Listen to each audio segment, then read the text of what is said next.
यो डिसोम भनेको गडाङगुडुङ चटाङचुटुङ हुँदाखेरि अब म्याक्सिमम भनेको गडाङगुडुङ परेको बेला बिजुली चम्केको बेला अथवा चटाङ हानेको बेला त चलाउनु हुन्न टिभी भन्ने त्यसमा सबैलाई थाहा नै होला होइन। यो चाहिँ भनेको चटाङले उडाइदिएको अरे होइन हो। यसको खोले हेऱ्यो पनि यस्तो हुन्छ भित्र बोर्ड, यो पनि पिसिबी बोर्ड एउटा सेम किसिमको अब कम्पोनेन्ट सबै ल्यापटप मोबाइल जस्तै कम्पोनेन्ट हुन्छ यसमा पनि। आइसी सबै लगाएको छ, डाड मस्पेट होइन सबै लगाएको हुन्छ। अब यसो के भएको त भनेर चेक गर्दा अब डिसी मेसिन चाहियो, यस्तो मेसिन चाहियो होइन। मोबाइल पसलमा पनि हुन्छ तर हाम्रोमा चाहिँ अब यो हाई एम्पियरको भएकोले गर्दाखेरि छिटो सर्ट खानु पाइन्छ। अब यसमा भनेको भोल्टेज डिसी चाहिँ हालेर हेर्ने, थोरै भोल्टेजतिर हेर्ने है। लगायो अन गर्यो, थोरै भोल्टेजतिर हेर्ने, हेर्दाखेरि हामीले तपाईँ 12 भोल्ट हो, 12 भोल्ट गर्दाखेरि हामीले तपाईँ 1 भोल्ट दिने बित्तिकै मैले 2 एम्पियर खाइसक्यो क्या।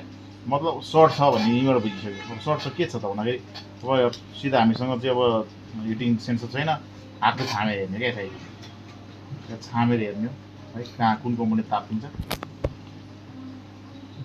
छामेर हेर्ने हो।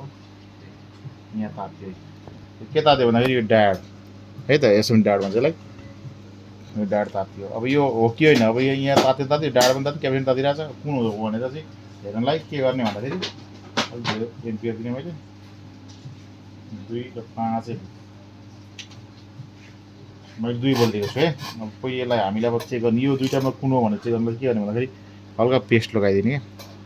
यसमा लगाइदिने, यसमा लगाइदिने, यसमा लगाइदिने, कुनले छिटो पकाल्छ पेस्ट है त, कुनले छिटो पकाल्छ। मैले अब यहाँ अन गर्ने देखो त मजाले, अलिक नजिक ल्याएर मैले अब भोल्टेज दिएर हेरेँ त तिनवटामा कुन छिटो पक्रिन्छ त्यही हो सर्टिङ भनेको। कुन पक्रियो यतापट्टि पक्रियो हो भनेपछि सुरु गरेर छ यो। अब यो निकालेर हेर्ने है त, यो निकालेर हेर्ने, यो निकालेर हेरेर सर्ट हट्यो घटेन हेर्ने। यो निकालेर यसमा सर्ट देखाएको छ, यसमा सर्ट देखाएको छ, यताबाट दिने, यताबाट दियो भने फेरि क्यापेसिटर हाल्दिन्छ, उडाइन्छ, पड्काइन्छ। आइरन निकाल्दा नि हुन्थ्यो त्यो। त्यो निकालेर हेरेँ मैले, यसको सर्टिङ चेक गर्छु।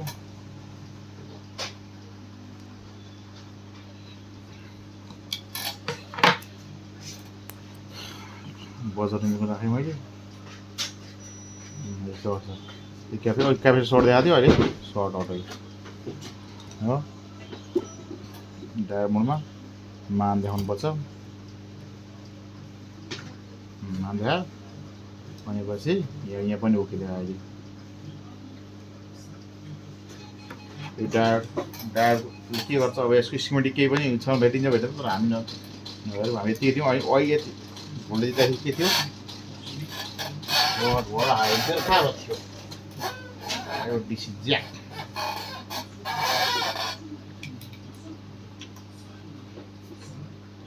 तीन 4 5 कति भोल्ट थियो, 12 भोल्ट 5 6 7 8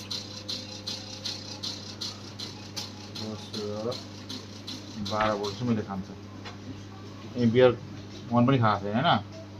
अहिले 12 भोल्ट दिने, ठ्याक्क बढाउँदै 12 भोल्ट दिनु। यहाँ बत्ती पनि बलिसकेको आयो।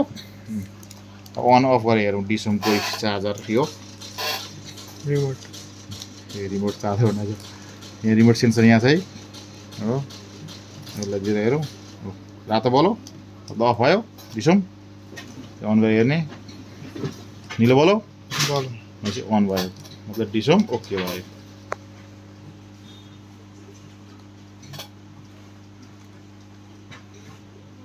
यहाँ छ